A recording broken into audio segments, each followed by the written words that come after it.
प्रकाश नाम का एक गरीब किसान अपनी माँ गायत्री, पत्नी सरिता और 2 बच्चों गुड्डी और मोनू के साथ गांव में रहता था। लगातार 2 बार फसल खराब होने के कारण प्रकाश पर जमींदार का कर्ज चढ़ गया। अब जमीन बेचकर कर्ज चुकाने के सिवा प्रकाश के पास कोई और चारा नहीं था। अम्मा, अब मुझे जमीन बेचनी ही होगी। मेरे पास इतने पैसे नहीं है कि मैं जमींदार को कर्ज दे सकूं। अब यहाँ रहने का कोई फायदा नहीं। जमींदार के सारे पैसे देकर अब हमें शहर ही चलना होगा। अम्मा, इस उम्र में आपको कोई तकलीफ तो नहीं होगी कि आपका बेटा आपको परेशान कर रहा है? कोई बात नहीं बेटा, दुख सुख तो आते ही रहते हैं। कर्ज चुकाकर कम से कम तेरे ऊपर कोई बोझ तो नहीं रहेगा ना।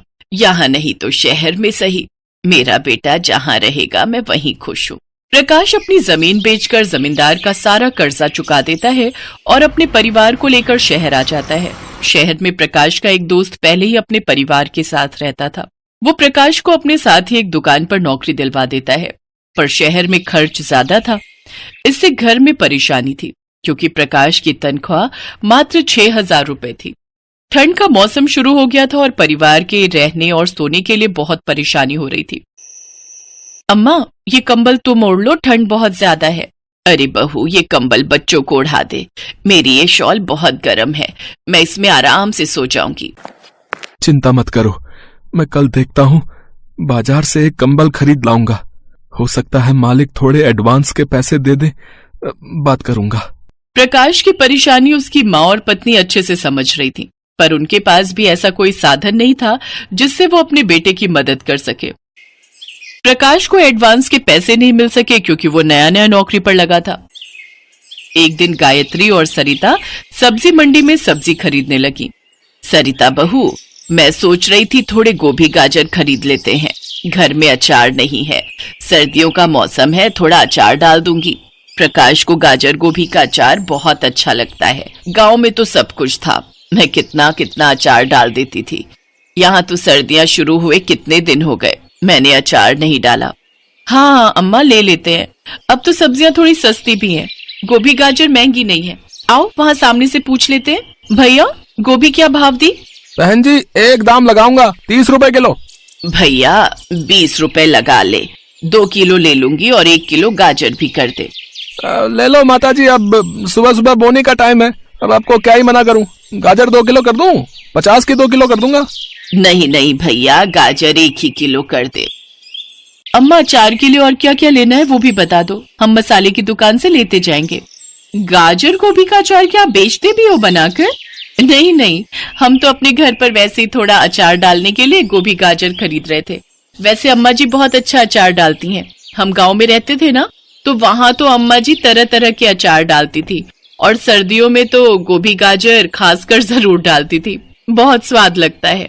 अच्छा, ये तो बहुत अच्छी बात है। यहाँ तो हम लोग बल्कि तरस जाते हैं कि गोभी का अचार खाने को मिल जाए। मुझे बनाना नहीं आता और यहाँ आसपास कोई है ही नहीं जो ऐसे अचार बनाता हो। बेटा, आप कहाँ रहते हो? अगर कहो तो मैं डाल दूंगी अचार। ओह शुक्रिया, अगर आप डाल देती हो तो मेरे लिए बहुत अच्छा रहेगा, मैं यही पास में ही रहती हूँ। ठीक है, मैं आपको ना बता देती हूँ क्या क्या खरीदना है, बाकी आपको मैं अपने घर का पता दे देती हूँ। अचार डाल दूंगी तो आप ले लेना मेरे से। जी ठीक है, लेकिन एक शर्त है, आपको मेरे से ये अचार बनाने के पैसे लेने होंगे, आपकी भी तो मेहनत है ना, इसलिए। वो लेडी अचार बनाने का सारा सामान खरीद कर गायत्री को दे देती है। गायत्री अगले ही दिन गोभी गाजर का मिक्स अचार बनाकर तैयार कर देती है। शाम को वो लेडी अचार लेने के लिए आ जाती है। उस लेडी के साथ उसकी भाभी भी आई हुई थी। ये मेरी भाभी है। जब मैंने इन्हें बताया कि मैं आपसे गाजर गोभी का अचार डलवा रही हूँ तो इन्होंने बोला कि 5 किलो आप इनके लिए भी डाल दो। जी माता जी, जो भी सामान लाना है वो आप खुद ही ले लेना, क्योंकि मेरे ना बच्चे छोटे हैं तो मेरा बाजार जाना मुश्किल होगा, और बाकी आप जो भी पैसे आपके बनेंगे प्लीज मुझे बता देना। बेटा, मैं क्या ही बोलूं, मैंने तो कभी आज तक ऐसा सोचा ही नहीं था कि मैं अचार बनाकर बेचूंगी। तुम्हें जो ठीक लगे खुद से दे देना। ठीक है माता जी। माता जी, ये आपके पैसे। शुक्रिया बेटी, जीती रहो। अम्मा जी, हमें तो पता ही नहीं था कि यहाँ शहर में अचार बेचकर भी पैसे कमाए जा सकते हैं। अम्मा, सचमुच आपका हुनर तो यहाँ काम आ गया। चलो अच्छा है बहू, घर में पैसे काम आएंगे, प्रकाश को भी सहारा मिलेगा। दादी, आपने बोला था कि आप मुझे जलेबी खिलाओगे, पर आपने आज भी नहीं खिलाई। और दादी, आपने मुझे बोला था कि आप मुझे गुलाब जामुन भी खिलाओगे। हाँ हाँ, बोला था तो जरूर खिलाऊंगी। चलो हलवाई की दुकान पर चलते हैं, मैं तुम दोनों को जलेबी और गुलाब जामुन खरीद कर दूंगी। अपनी दादी की बात सुनकर बच्चे बहुत खुश होते हैं। अब गायत्री के पास अचार के 3-4 ऑर्डर आ गए थे। गायत्री के साथ उसकी बहू सरिता भी उसके काम में मदद करती थी। अम्मा, आपके हाथों का गाजर गोभी का अचार मुझे तो क्या, सभी को पसंद आना था, क्योंकि आपके हाथों का अचार बहुत स्वादिष्ट होता है। यहाँ पर हर किसी को घर जैसा अचार नहीं मिलता, इसीलिए उन्होंने आपसे बनाने के लिए कहा। हाँ बेटा, अब एक काम कर, मैं तुझे कुछ पैसे दे रही हूँ, तो आज ही घर के लिए 2 रजाई खरीद ला। ठंड बहुत बढ़ गई है। और सुन, ये मत कहियो कि तू मेरे से पैसे लेकर नहीं खरीदेगा। बेटा, घर में मिल बांट कर काम करने से काम आसान होते हैं, खर्च बढ़ जाते हैं तो एक अकेले पर बोझ नहीं रहता। ये ले, कुछ पैसे रख और आज ही कंबल खरीद ला। अपनी माँ के कहने पर प्रकाश वो पैसे रख लेता है और नए कंबल खरीद लाता है। धीरे धीरे गायत्री के हाथों का गाजर गोभी का अचार आसपास में फेमस हो गया और ज्यादा से ज्यादा लोग गायत्री के पास अचार बनवाने के लिए आने लगे। सरिता भी अपनी सास का पूरा साथ देती थी और दोनों सास बहू मिलकर अचार बनाकर तैयार करती। प्रकाश को भी बहुत सहारा मिल गया, क्योंकि अब गायत्री और सरिता भी घर खर्चों में मदद करने लगी, जिससे शहर में रहना उनके लिए आसान हो गया।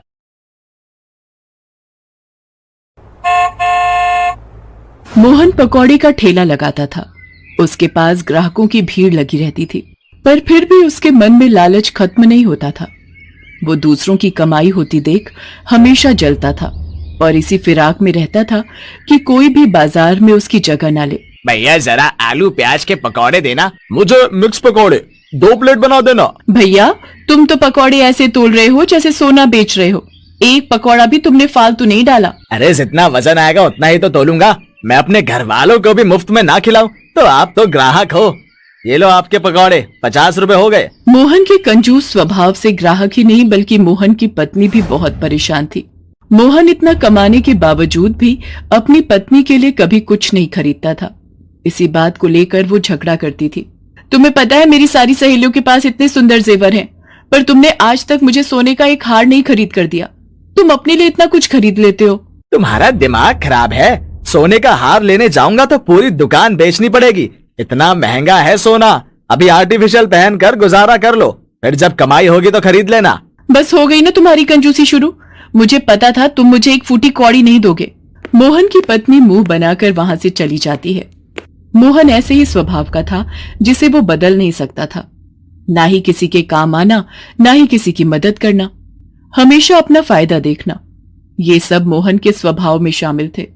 एक दिन मोहन के ठेले के सामने एक आलू पेटीज वाले ने ठेला लगा लिया। वो उस ठेले पर गरम गरम पेटीज बनाकर बेचता था। इस कारण अब मोहन के ग्राहक बंट गए थे और मोहन को ये सब बर्दाश्त नहीं हुआ। मोहन को पता चला उस पेटीज वाले का नाम सुरेश है और वो कुछ दिन पहले ही गांव से आया है। मोहन सुरेश के पास जाता है और बहाने से उससे बात करता है। मेरा नाम मोहन है, मैं तुम्हारे सामने वाले ठेले पर पकौड़ा बेचता हूँ। मैंने सुना तुम गांव से आए हो। तुम्हें ये पेटीज बनाना किसने सिखाया? आज से 2 साल पहले मैं दिल्ली में एक बेकरी में नौकरी करता था। वहीं मैंने ये आलू पेटीज बनाना सीखा था। फिर बीच में 2 साल सबके काम बंद हो गए, इसलिए हम लोग भी गांव में ही थे। वापस आकर देखा तो वो बेकरी हमेशा के लिए बंद हो गई थी। मुझे पेटीज बनाना आता था, इसलिए थोड़े बहुत पैसे लगाकर मैंने भी ठेला लगा लिया। अब परिवार भी मेरे साथ यहीं रहता है। मेरी पत्नी थोड़े बहुत घरों में झाड़ू पोछे का काम करती है। दोनों मिल बांट कर खर्चा निकाल ही लेते हैं। अच्छा, तो तुम एक काम क्यों नहीं करते? तुम अगर चाहो तो हम बहुत बढ़िया कर सकते हैं। मैं कब से एक दुकान खोलने की सोच रहा था, पर अकेले इतनी महंगी दुकान खोलना और उसे चलाना बड़ा ही मुश्किल काम है। मैं किसी पार्टनर की तलाश में था। क्या तुम मेरे साथ पार्टनरशिप में दुकान खोलना चाहोगे? हम 2 काउंटर बना लेंगे, एक काउंटर पर पकौड़े और एक पर आलू पेटीज। बहुत बढ़िया कमाई होगी और मिल बांट कर काम करेंगे तो दोनों खूब अच्छा कर जाएंगे। मेरे पास 1.5 लाख रुपए जुड़े हुए हैं। 1.5 लाख रुपए का इंतजाम तुम कर लो। तुम्हारा विचार तो बहुत बढ़िया है, पर मैं एक बार सोच लूं। मैं तुम्हें कल तक इस बारे में बताता हूँ। मोहन की बातों को सुनकर सुरेश के मन में दुकान खोलने की इच्छा जाग जाती है।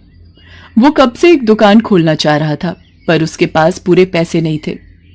सुरेश मोहन की बातों में आ जाता है और घर जाकर सारी बात अपनी पत्नी को बताता है।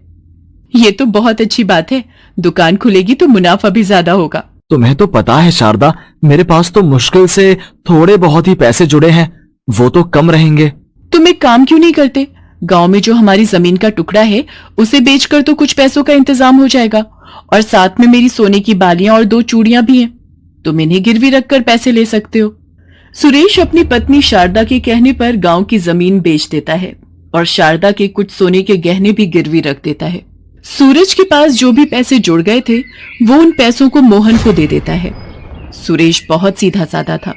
वो मोहन को पैसे देते समय कोई भी कानूनी कागज नहीं बनवाता। वो तो बस मोहन के विश्वास पर मोहन को रुपए दे देता है।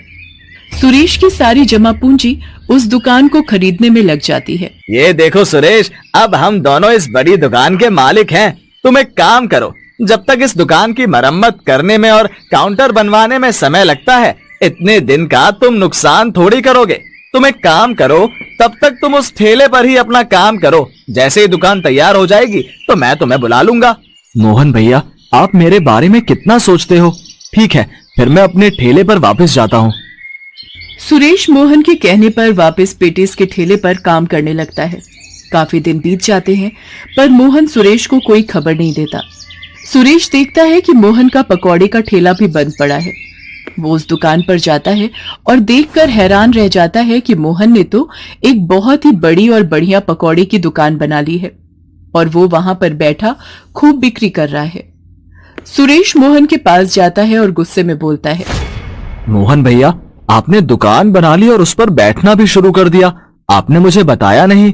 पर 2 काउंटर की जगह एक ही काउंटर क्यों बनाया है? मेरा काउंटर कहाँ है? ये दुकान तो हम दोनों की है ना? हम दोनों ने आधे आधे पैसे मिलाकर इस दुकान को खरीदा था। कान से पैसे? किसके पैसे? ये दुकान मेरी है। तेरे पास कोई सबूत है कि ये दुकान तेरी है? चला आया अपनी दुकान कहने। चला जा यहाँ से, तेरे चक्कर में मेरे ग्राहक वापस लौट जाएंगे।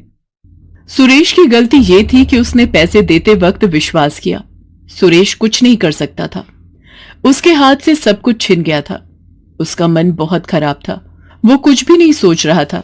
वो वहां से ऊंची पहाड़ी की ओर जाने लगा। अब मैं क्या करूंगा? मेरे पास कुछ भी नहीं है। मैं शारदा और बच्चों के लिए कैसे कमाऊंगा? सब कुछ छिन गया। सुरेश चलते चलते एक पहाड़ी पर पहुंच जाता है और वहां से कूदकर जान देने की कोशिश करता है। तभी उसके सामने एक देवता प्रकट होते हैं। रुको, ऐसा मत करो। अपने आप को समाप्त करना कायरता है। हमें मुश्किलों से लड़ना चाहिए, डर कर भागना नहीं चाहिए। आप कौन हैं? मैंने आपको पहचाना नहीं। मैं पर्वतराज हूं। मुझे पता है तुम किस तकलीफ से गुजर रहे हो। तुम्हारे साथ बहुत गलत हुआ है, पर मैं ये भी जानता हूं कि तुम बहुत दयालु हो। तुम दूसरों की सदैव मदद करते हो। यदि किसी ने तुम्हारे साथ धोखा किया है तो उसे उसके बुरे कर्मों की सजा अपने आप मिल जाएगी। मेरी इस गुफा में एक बहुत बड़ा खजाना है। तुम जितना चाहो उतना धन ले जा सकते हो और फिर से अपने जीवन की शुरुआत कर सकते हो। ये खजाना हर किसी के लिए नहीं है। जो मनुष्य अच्छे होते हैं, ये खजाना उन्हीं को प्राप्त होता है। आपका बहुत बहुत शुक्रिया पर्वतराज।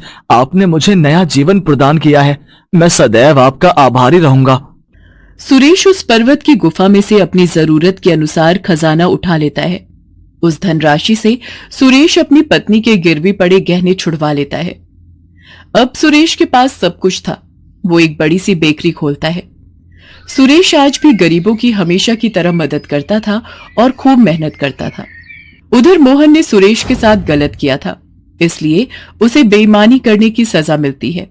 उसका सारा काम ठप हो जाता है और उसकी दुकान भी बिक जाती है और मोहन फिर से अपने ठेले पर वापस आ जाता है।